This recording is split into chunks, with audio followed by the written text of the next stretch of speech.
I'm doing the TBM work and I'm a couple of weeks in and it's just been great. I even said, I feel like I've dumped 30 pounds of emotional baggage in 2 weeks. Whoever I said that to, I think it was Tracy, she said, that sounds like their new slogan. And I was like, well, I am the copywriter.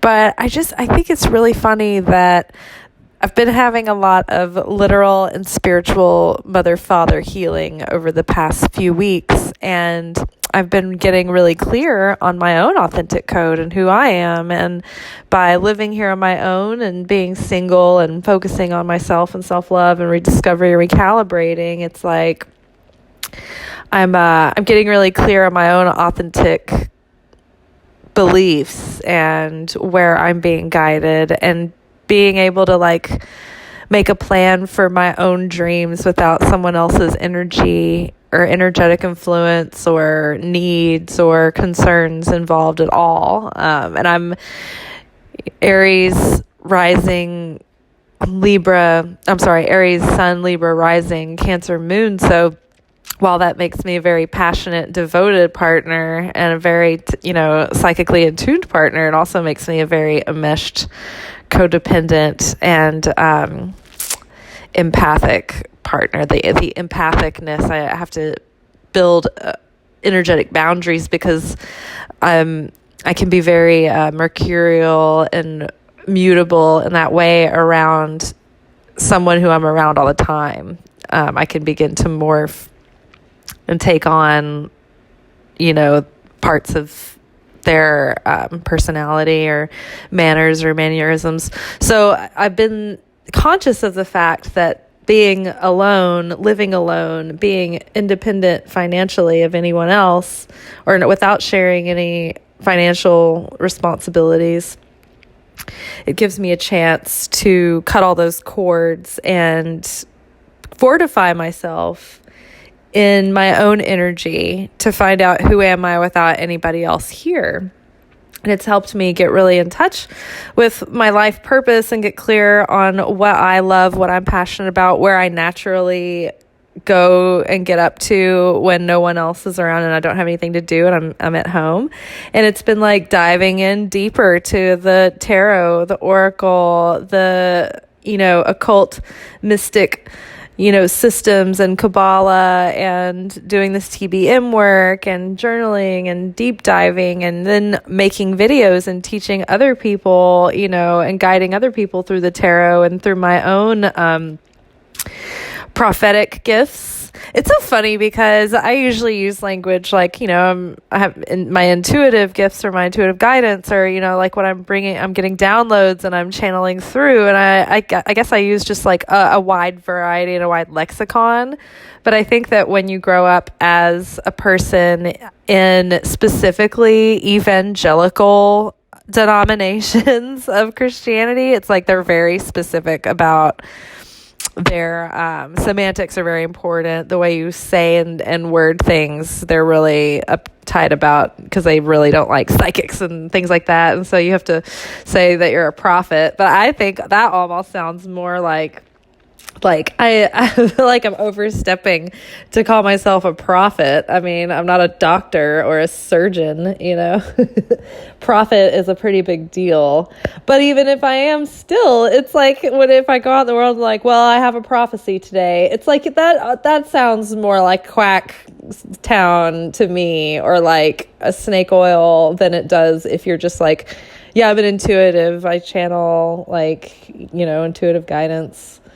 Like that just doesn't sound, I don't know. It's just so crazy. But anyway, all of that to get back on track. So recently I have consciously, using my free will, chosen to spend at least a year really focused, narrowing it down, doing this through the TBM work, crafting the list and the authentic code, spending this next year focused and really full into Light Love Magick, into the channel specifically growing my platform and my subscribership, and making videos on a daily basis, or releasing videos on a daily basis for YouTube. And it's been something that I'm being pushed to do for a long time. And even as a child, I used to sit at my vanity in my mirror and have like a whole TV show. I mean, not just that, it was like a whole channel. Like, that's what I did all day. I had like, I did like soap operas with my Barbies and like my stuffed animals and like had all these storylines going. And then I would do like shtick and like characters and have a talk show and like a variety show in my mirror. And so now I think that's what YouTube is. I think that's what, and I think that all the other YouTubers were those kids too, or they played by themselves in their imagination and they just had all these stories and like, you know, television broadcast. They're running a network from their bedrooms. That's how I always was. So now I'm like, okay, I feel like I've been really compelled to do YouTube for like 10 years now, but it's never been something that I could get consistent with. And so now that I've left production work as my full-time gig for now it's just kind of like a back burner side hustle. I just got a job at a fine dining restaurant, so I'm going to be serving and just making easy cash. And it's all simplified so that I can have my days open to work on this kind of stuff. And so deep diving into tarot, oracle, but specifically tarot, archetypal symbols and numerology and those divination systems and Kabbalah and the to be magnetic work, which is really, really awesome.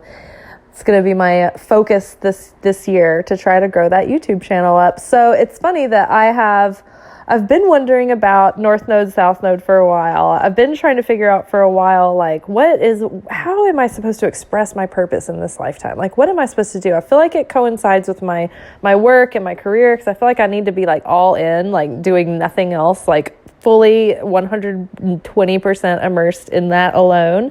So that's how I have to make my money. And so it's like, how do I do that? And I feel like recently I've come to the conclusion that mass communications, writing, making videos, making art, making content, like putting myself out there, much like Khalil Gibran, which I picked up that book between him and Mary Haskell recently. Their love letters back and forth over the years, and she was like his best friend, lover, twin flame, couldn't be together, you know, as a married couple, even though they wanted to be, but they were just both too free and like, you know, had too much passion and in their own purposes. And so they would just keep coming together, you know, and writing letters and visiting each other all year long. They kind of lived like separate but together.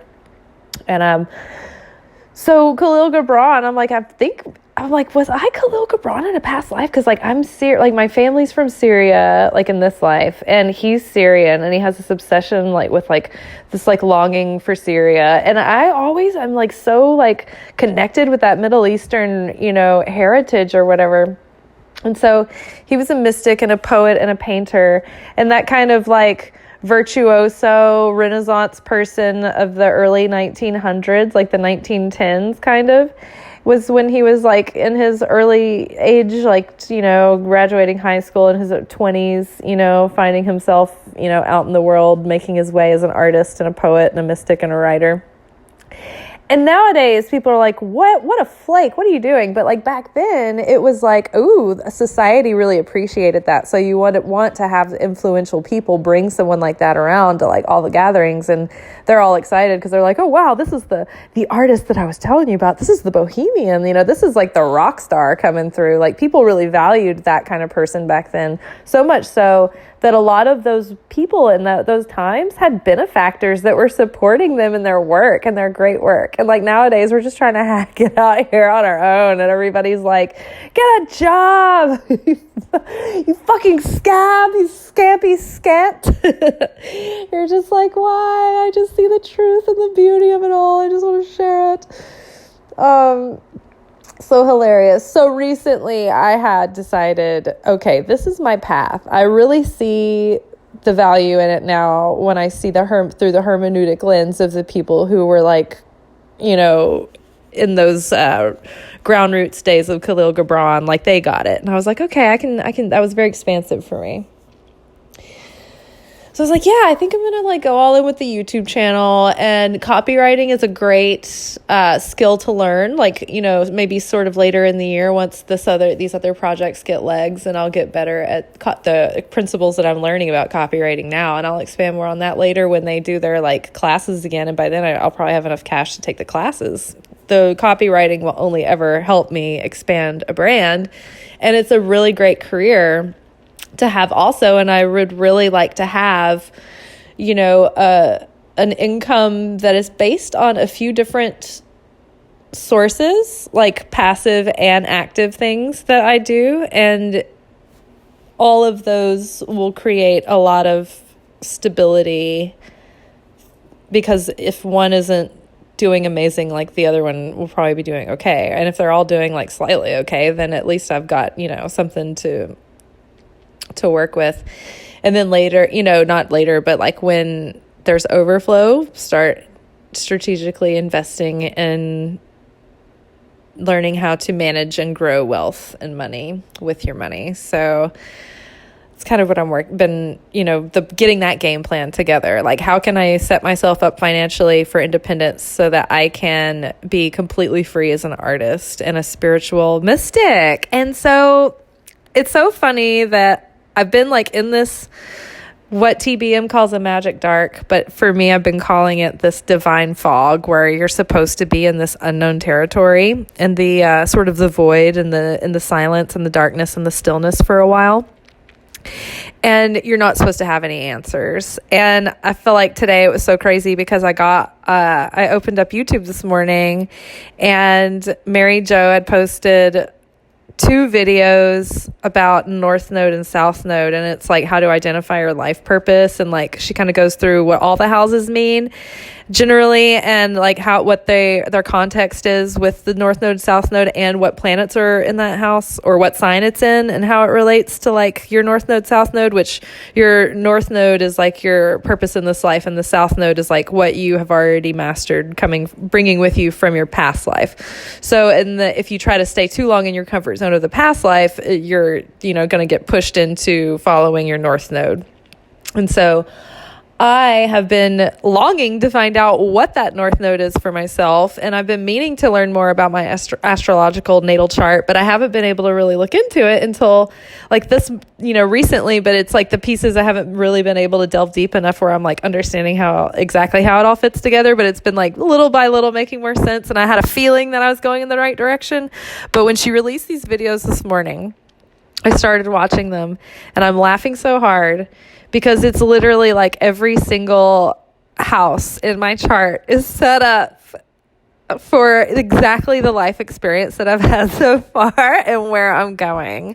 And yes, the putting my psychic gifts into tarot and oracle within that house, I think I've got, for me, it's all about expressing like having found my own personal philosophy, and like leaving the philosophy and the beliefs that were given to me, and like honing it on my own. Part of that is because I'm a mystic, and one of the systems that I work with is tarot and oracle, and I'm also like my psychic gifts and my creative gifts are like in like very public houses, and my moon is in Cancer, and it's in like the 9th house, I think. So it's like my philosophy is all about, sorry, my 9th house is in Sagittarius. No, my ninth house is in Gemini. That's right, because it straddles Cancer. But anyway, so Cancer and Capricorn is like my creativity. Across from it is Cancer in my house of career, or which is like psychic career in the public.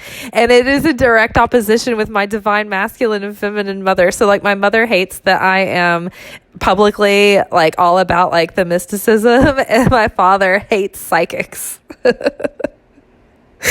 And it's like the exact, like the part of my chart is being able to communicate and express myself, my truth to my family, and like stand in my own authenticity, even in the face of like being exiled and like being at odds with my family. It's like part of it. My transformation is all interwound with it, and like parent healing. So it's funny that this week there's a lot of parent healing. A lot of these epiphanies have started coming through I've been in alignment with these lessons like over the past year. That's what I've been working on. And so all of this like confirmation is coming through right now at the beginning of the new year. And it just goes along with all the other themes of wrapping up that cycle. It's like the results that just came back from your exam, essentially. And it's like, oh, guess what? You aced it. And you're right on track. And so it's like I feel like we're kind of graduating our spiritual college in a way and going out and like finding a career in the world. And instead of meeting it like we did in our real life, if you're anywhere near my age, where you're like, oh, there's no jobs and the whole industry is changing and everything about the way we see work and industry and jobs and careers is all like in the middle of a huge revolution, and it's all getting turned on its head. So like a lot of us have had, if we didn't have a traditional obvious job track to go toward, it has been probably very like a long, painful journey to like carve out your own path. And you might have felt like a late bloomer because the success that we were promised by our parents who were born in the 1950s, they had a much easier time. Everything was a lot more simple and direct during those decades for them. When they did that, there was a lot less complication because it was in a more stable time.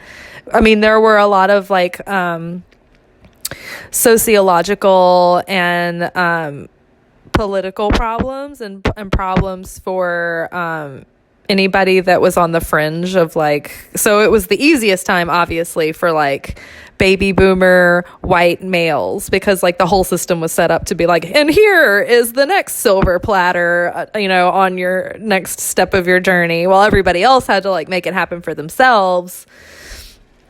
They were sort of given life on a silver platter. So if you were like graduating in the early 2000s, chances are you had a parent that had either the experience of the white 50s male, or if they were in another situation, the system wasn't as complicated as it was once the internet came to the scene, if that makes more sense. Like, it was like, if you go to school and then go to college and you make good grades, you can possibly achieve the American dream.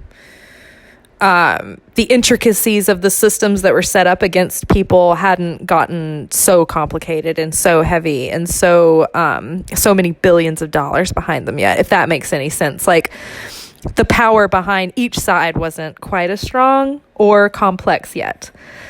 So now people my age have been seeing like these big times of change our whole life, and our parents are like, it's the tribulation, and it's like, yeah, in a way you're right, it is, but the apocalypse is not what you think it is. Even the book of Revelations isn't what you think it is. There's not like an end of the world coming. This is just the end of an era, and we're moving into another era, and we're all still going to be here on planet Earth, like trying to get along, trying to save it from the garbage dump taking over, and trying to save all of the air and the trees and the water and the land and the space between the houses that are stacking up on top of each other.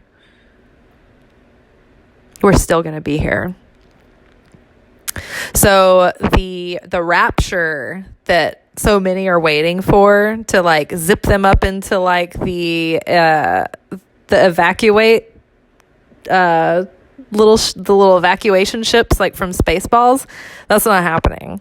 The rapture is when you learn to live in rapture within yourself, even amidst the hellfire and brimstone that is happening all around us. It's food for thought.